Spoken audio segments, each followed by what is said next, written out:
Cuando mi Ricardo se fue, una parte de mí se fue con él. El silencio en nuestra casa de santos era un peso constante. Así que, cuando mi hijo, Lucas, me llamó con la voz quebrada por el cansancio, la decisión pareció natural, casi un alivio. Él y su esposa, Isabela, apenas daban abasto. Un nuevo empleo para él con horarios impredecibles en una metalúrgica. 2 hijos pequeños, Leo, con sus 6 años de energía inagotable, y la pequeña Sofía, recién llegada a los 3, y una casa en Curitiba que parecía demasiado grande y fría para ellos.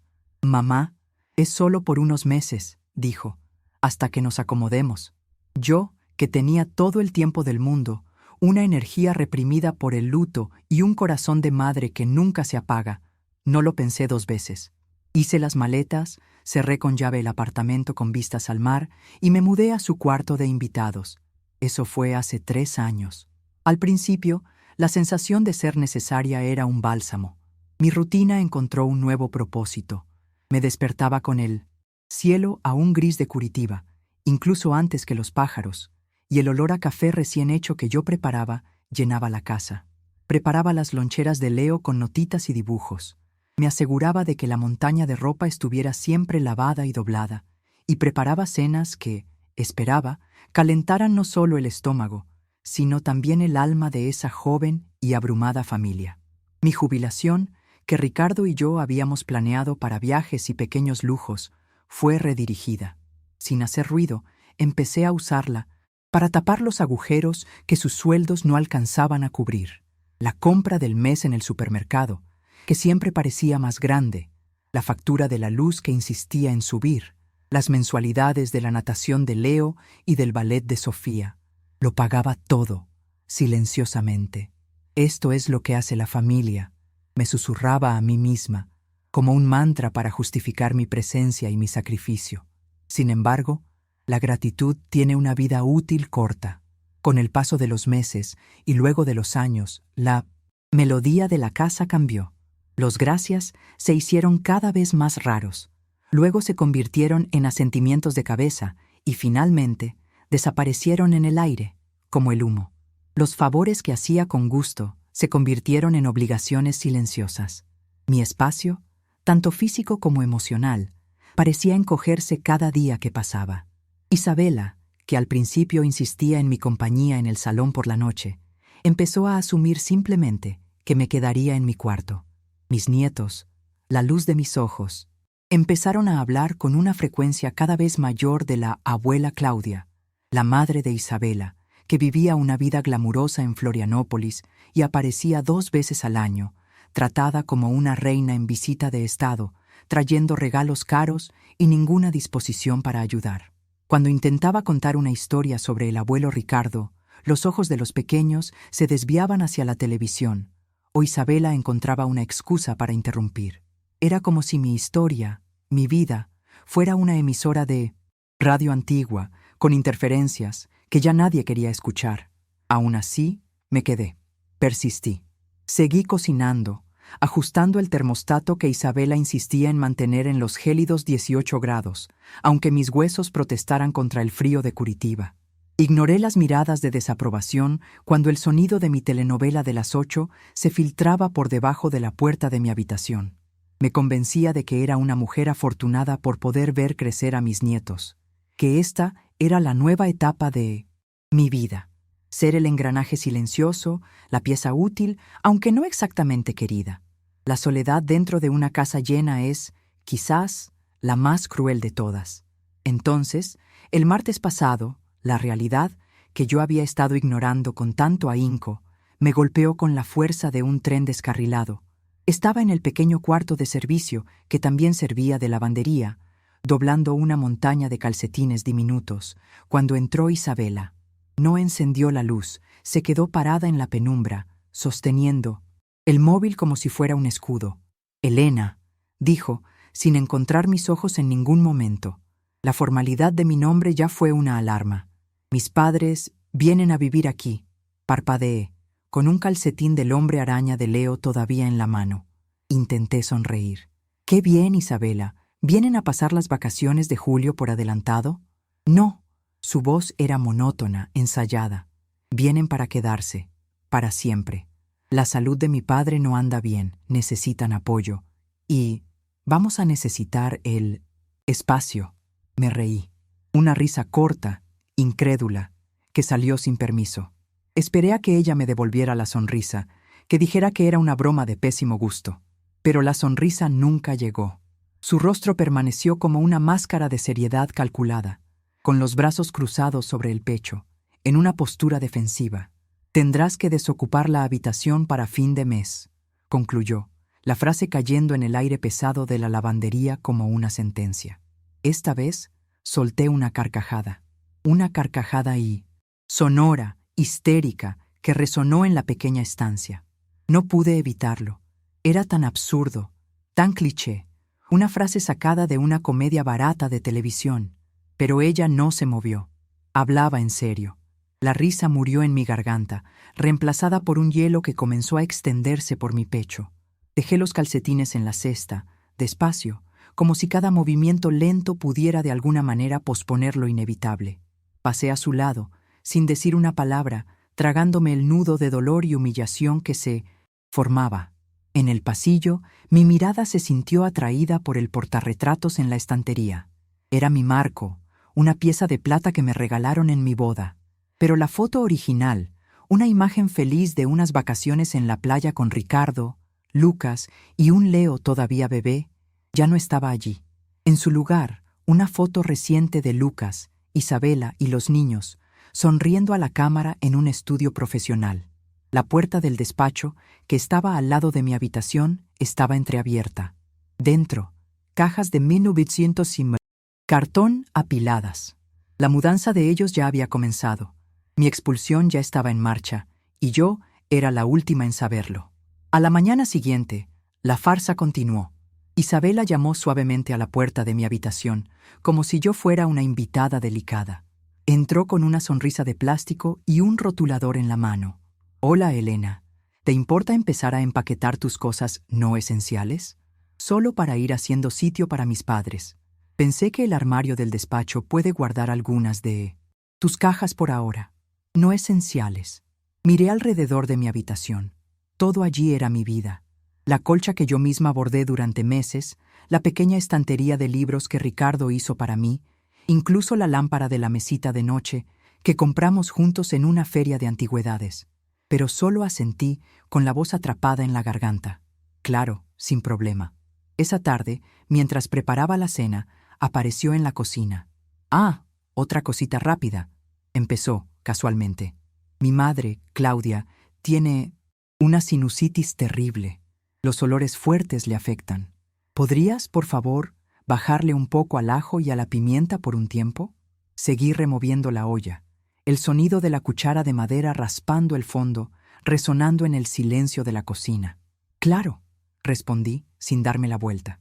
Esa noche llevaba una cesta de toallas a la lavandería cuando los oí hablar en el salón. Me detuve al borde del pasillo, oculta tras la media pared. «Podemos poner a mamá y papá en nuestra habitación, la novice principal», decía Isabela animada. «Es más grande y tiene el baño en suite.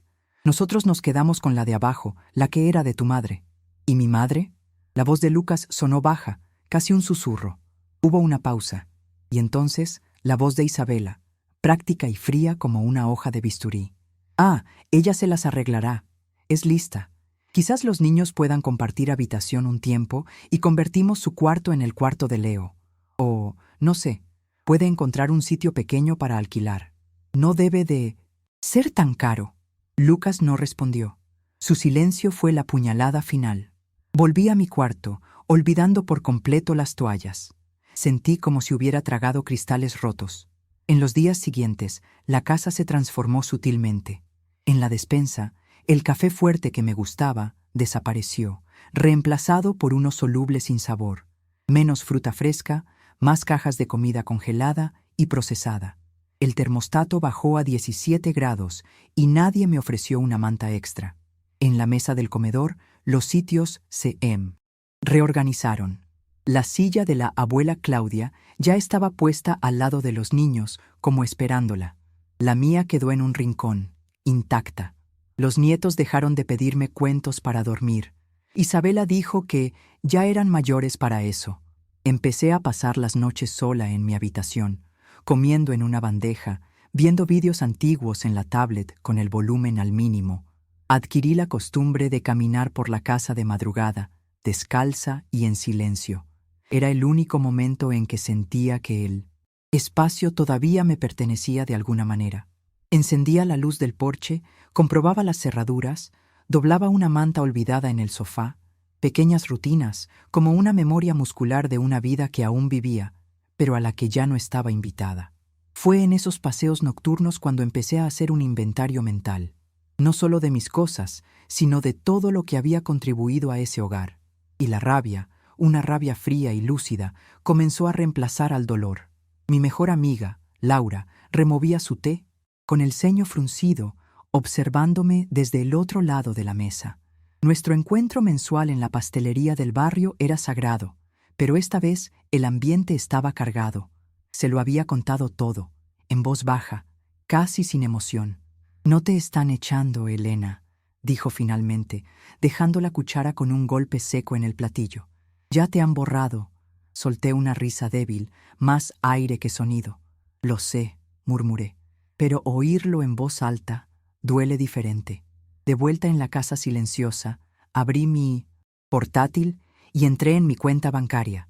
Nunca he sido de medir el amor en dinero, pero las palabras de Laura resonaban en mi cabeza.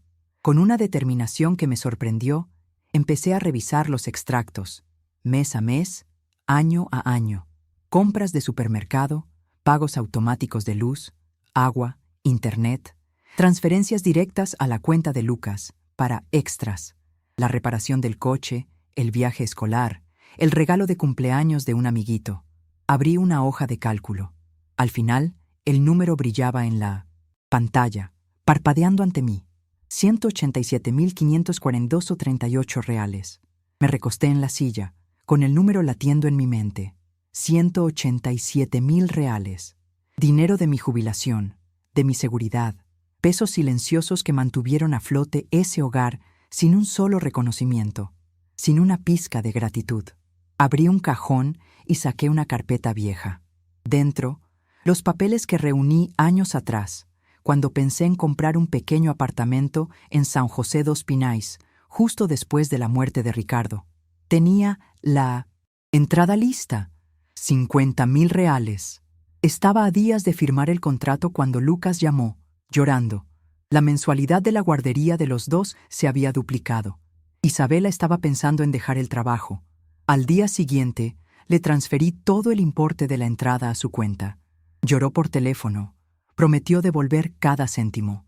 Cerré la carpeta, sintiendo la textura suave de los bordes gastados. Mis manos no temblaban. Todavía no.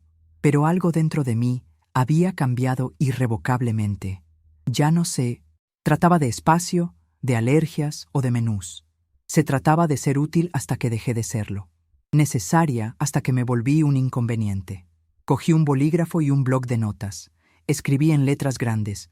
Buscar los recibos, ponerlo todo por escrito, registrarlo todo. La nota quedó allí, sobre la mesa, como una promesa. Esperé hasta el viernes. Lucas tenía un viaje de trabajo, e Isabela llevaría a los niños a casa de la abuela Claudia en Florianópolis para el fin de semana, para preparar el terreno.